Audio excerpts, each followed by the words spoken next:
Ny valon'ireo fanontaniana dia efa napetraka ty amin'ny antenimieram-pirenena ary anasana ihany koa ny sombavahoaka mba hijery ny site web ny ministera ny fitaterana sy ny famantarana ny toetrandro fa avoakanay eo anatin'izany site web zany na ny anarany sombavahoaka sy faritra ny aliana zany nametra fanontaniana na ny valon'ny fanontaniana tamin'ireny napetraky ny sombavahoaka ireny. Zany site web zany moa dia www.transport.gov.mg. Raha mikasika an'ilay lafin'ny fanontaniana voalohany zany dia ohatra zao raha mikasika ny fianarantsofoatesty tamin'ny lalamby. Io fianarantsofoatesty io moa efa fantatsika ny toerana tanana raha mikasika ny fivezivezen'ny olona, ny fivezivezen'ny entana ary ny indrindra izy dia any fitaterana zany ahafahana mamoaka ohatra zao hoe ny marary raha te hamonjy toeram-pitsaboana na ny vehivavy miteraka hamonjy toerana iterana. Misy raison humanitaire zany izy. Maro ny ezaka nataony ny fitondram-panjakana amin'izao fotoana zao mba hanavozana andreo ilay fitaovana ampiasaina amin'izany fianarantsofoatesty zany.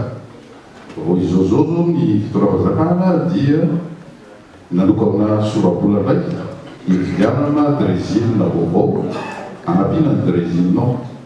Ankoatran'izay nefa dia mipetraka koa anatin'ny tetika apetraka amin'izao fotoana zao koa ny amin'ny fanavozana tanteraka n'izany fianarantsofoatesty zany miaraka famisiarana trano ny manakara. Ary misy ireo MOU izay efa voasiny niarahana tamin'ny société sinoa indrindrindrindra mikasika an'izany na nefa teo ary raha ezaka izay nanavozana an'ireo fotodrafitrasa ny fianarantsofoatesty iny izay namatsiny ny Union européenne vola namatsiny ny Banque africaine de développement vola. Mbola mitoy izany ezaka zany amin'izao fotoana zao ary misy koa ny fampirarana amin'izao fotoana zao izay atao amin'ny firenena espagnol mba ahafahana mahazo zany ankoatra locomotive dia ahafahana mahazo ihany koa fitateran'olona mba manara-penitra satria marina tokoa voalaza fa raha indray mampanahirana ny eritreritra n'le fitaterana entina no andehanan'le olona saingy. Misy fanazavana koa izy satria le vahoaka moa dia mitondra ny entany ary sary-piaro izy amin'le entany sy ny sécurité an'le entany dia alohany mihitsy miara mandeha amin'le entany zany ao anatin'le vahoaka. Sarotra be ny andarana azy amin'izany fa dia le fifamezivezena no natao izay mba misy sécurité an'le izy. Raha mikasika an'ireo le mpiasa ao amin'ny FCE zany mikasika an'ireo le fisotroana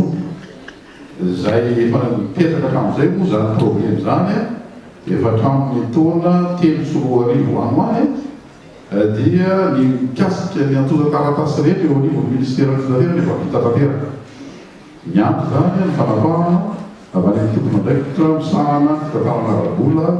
sy toe-bola amin'ny firenena mikasika ny branitarezavatra zany. Raha mikasika ndraiky ireo le siaramam-piaramonina sy ny zotra mpifandraisana famboizana anapakapaka resara betsaka fangatana mipetraka mikasika amin'izay. Ny zavatra tia misoetantsiny dia zao amin'izao fotoana zao tsika dia efa manana ny politika firenena mikasika ny famovoizana anapakapaka. Ao anatin'izany politika firenena zany dia voafaritra mazava ny tsy maintsy anokafana indray an'ireny siaranam-piaramanidina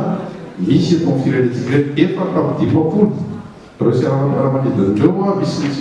siaranam-piaramanidina ilay antsoina hoe avocation internationale fa misy ihany koa le siaranam-piaramanidina zany izay azo anaovana ny désenclavement na faritra zany. Tsy maintsy isy ny fionana mba ahafahana zany resaka sy ny appel à manifestation d'intérêt koa mikasika an'ilay siaranam-piaramanidina ireny amin'ny fomba anavozana azy. Faharoa manarakaraka an'izay koa ny ahafahana zany mamerina an'ireny le zotra-pifandraisan'ireny ilay antsoina hoe service aérien essentiel. Manaraka izay raha mikasika ny serana-trano misy eo amin'izao fotoan'izao mitetika sipaka apetraky ny fitondram-panjakana izay rehetrana schéma directeur ny port rehetra eto Madagasikara. Ao anatin'izany ny andiniana koa ny mikasika an'izany fanavozana an'ireny serana-trano ireny ary ho voakasika izay daholo rehefa mety serana-trano ary tsy vitany hoe serana-trano amin'ny faritra ranomasina ihany le izy fa raha mikasika koa ny serana-trano madinika amin'ny fifandraisana ny ranomamy. Zany ko dia ao anatin'izany ny fametrahana an'ireny appontement reny any amin'ny faritra maro samihafa toy ny any Sainte-Marie, toy ny any amin'ny faritra atsimo andrefana Madagasikara ny Soalala, toy ny any amin'ny faritra andrefana any Marivoay, misy daholo ny zavatra efa tetika apetraka amin'ny fotoan'izao ary tsy miandry isika izay mety ho tongotra ataon'ny mpanambola mikasika an'izay fa ny fitondram-panjakana rehefa nanokana mihitsy vola zany amin'ny budget ny ministère fitaterana mba ahafahana tonga izay ametrahany miasika an'izany asa mikasika ny fanavozana an'ireny fotodrafitrasy ireny zany.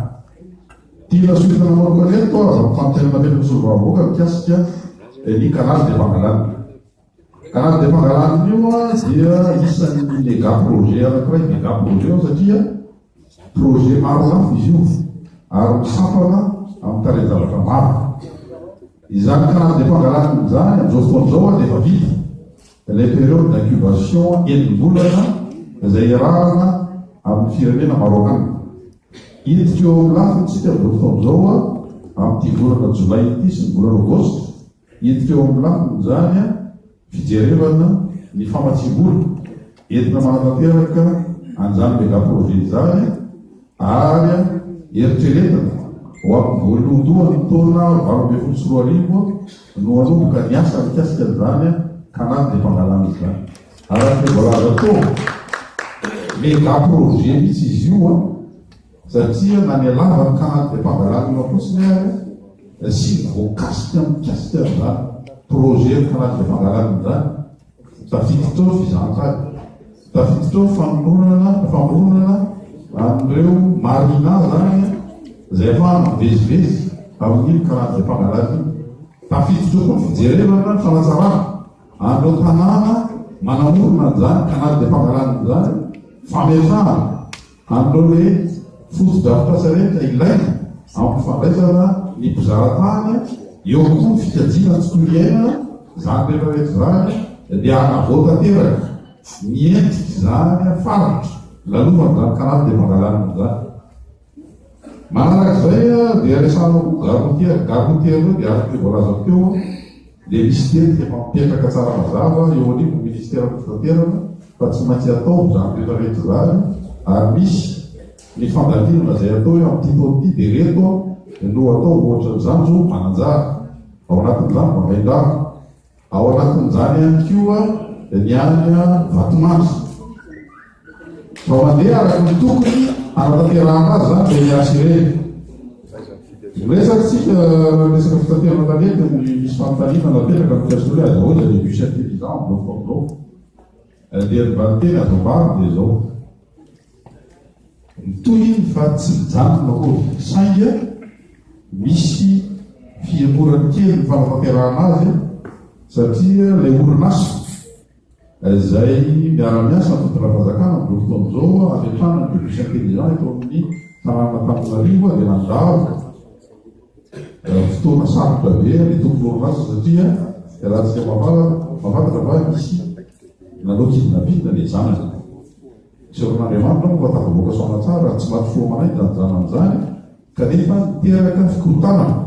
eo anivon'ny orinasa iandreketan'ny promoteur zany tarehin-javatra zany ka izay mahatonga le somary misy fahatarana kely fa ilay zanana zany mbola mitohy ny mikasika ny fanatanterahana any bus intelligent iny. Raha mikasika an'izay momba ny serana-tsambo ny tomasina ohatra zay niresahany sokavam-bahoaka ny amin'ny hoe mikasika ny sécurité ao anatin'izany serana-tsambo izany dia zavatra azy kerefa dia maro miezaka efa natao mikasika an'izany fametrahana sécurité amin'ny serana-tsambo ny tomasina io tsy mitany saketo fa azonareo vakina amin'ny valiteny izay napetraka zany ny zava-misy amin'ny fotoan'izao dia tsara zany fametrahana sécurité ao anatin'ny seranatsambo zany ary mitohy miezaka zany resaka sécurité zany ezaka isanandro zany mitohy zany ezaka zany atao amin'izao fotoan'izao raha mikasika ny Madagasikara ilay ny zava-misy amin'izao fotoan'izao dia efa mazava mikasika ny hoe partenariat stratégique ao anatin'ny telo taona no entina anaovana ny famerenana ny Madagasikara tanjaka na mikasika ny resaka hoe tosan'ny Madagasikara na mikasika ny vola hoentina matsina zany fanarehana Madagasikara zany dia zavatra dia zao vonona daholo zany ary mandeha araka ny tokony izy ny fampirarahana rehetra mikasika an'izany ary atamintsika fa ho hita tsy hoaingana tsy hoena ny vokatra mikasika an'izay tarezavatizay farana izany dia mikasika ny garagazy natao Marovoay izay napetraky ny député avy any amin'ny fahatiny moa ny zavatra misy dia ny zavatra nataon'ny ministère dia manarana an'ireo vatakazo izay latsaka atao anatin'ireny rano tao Marovoay ireny ary manarany fasika izay mamitohy ny fivezivezeny ny lakaka amin'ity taon'ity dia vilavinay ny anamboarana eo aport'ny Marovoay sy anamboarana embarcadère sy débarcadère ao Pankaboka ary misy ny fidirana ny toerana moa mba handiniana ny fanalana do point noir rehetrarehetra misy any fahatsikomola fa verina ihany fa napetraka eo anatin'ny valim-pamokanina zay